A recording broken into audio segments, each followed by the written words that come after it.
मित्रों, आखिर कर्ण की मृत्यु के बाद उसकी पत्नी और उसके परिवार का क्या हुआ। कर्ण की मृत्यु के बाद उसकी पत्नी वैशाली ने कुछ ऐसा किया जिसने महाभारत युद्ध को पूरी तरह से पलट कर रख दिया था। आज की इस वीडियो में हम इसी रहस्य का पर्दाफाश करने वाले हैं, इसलिए वीडियो को पूरा अंत तक देखिएगा। मित्रों, वीडियो को शुरू करने से पहले अगर आपने हमारे YouTube channel Indian fact Hindi को अभी तक सब्सक्राइब नहीं किया है तो कर लीजिएगा और साथ ही बेल आइकन को भी जरूर दबाइएगा। अगर आप भी भगवान श्री कृष्ण को दिल से मानते हैं तो वीडियो को लाइक करके कमेंट बॉक्स में राधे कृष्ण जरूर लिखिएगा। महाभारत की कहानी अनेकों रोचक और दिल दहला देने वाली कहानियों से भरी हुई है। सूर्यपुत्र कर्ण की मृत्यु महाभारत की कुछ इन्हीं घटनाओं में से एक है। ये बात तो हम सभी भली भांति जानते हैं कि कर्ण की मृत्यु ने दुर्योधन के बल को चकनाचूर कर दिया था, लेकिन क्या आप जानते हैं कि कर्ण की मृत्यु के बाद उसके परिवार का क्या हुआ। आखिर क्या हुआ उसकी पत्नी का।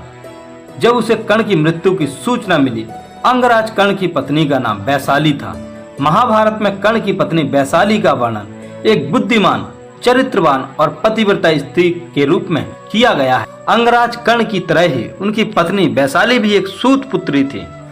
एक सूत पुत्री होने के कारण अपने पिता अधिरथ के कहने पर कर्ण ने वैशाली से विवाह किया था। वैशाली दुर्योधन के विश्वास पात्र सारथी सत्यसेन की बहन थी और एक बुद्धिमान स्त्री भी थी।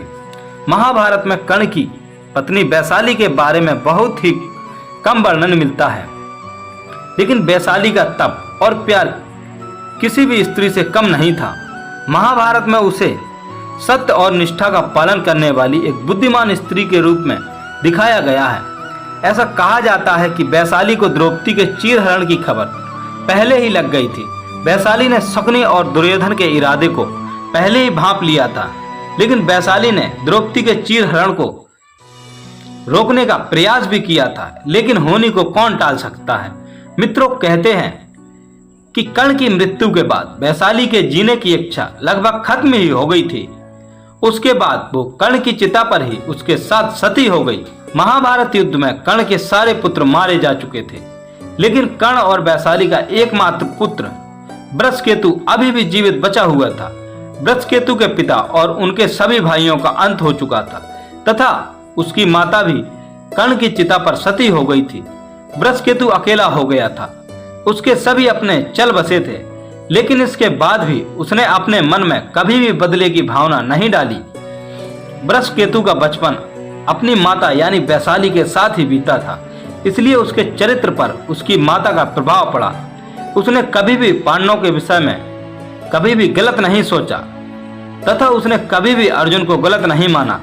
वृषकेतु धर्म और अधर्म का ज्ञान रखता था, साथ ही उसे इस बात का ज्ञान भी था कि आखिर किन परिस्थितियों में उसके पिता कर्ण ने कौरवों का साथ दिया था।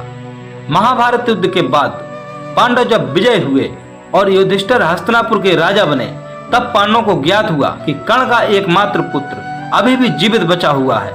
इसलिए उन्होंने वृषकेतु को अपने पास बुलाया और उसे बड़ा ही स्नेह दिया और पांडवों ने वृषकेतु को इंद्रप्रस्थ का राजा बनाया और वृषकेतु ने पांडवों की छत्र छाया में वर्षों तक शासन किया।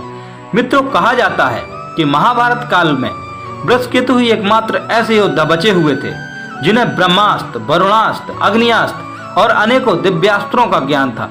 इसके बाद उनकी पीढ़ी में से कोई भी ऐसा योद्धा नहीं जन्मा जिसे इन सब दिव्यास्त्रों का ज्ञान हो। मित्रों, आप कर्ण के पूरे परिवार के बारे में क्या सोचते हैं? कमेंट बॉक्स में हमें जरूर बताइएगा। अगर कर्ण कौरवों का साथ नहीं देते तो क्या होता, ये भी हमें जरूर बताइएगा। मिलते हैं एक और ऐसे ही ज्ञानवर्धक वीडियो के साथ। तब तक आप अपना और अपनों का ख्याल रखिएगा।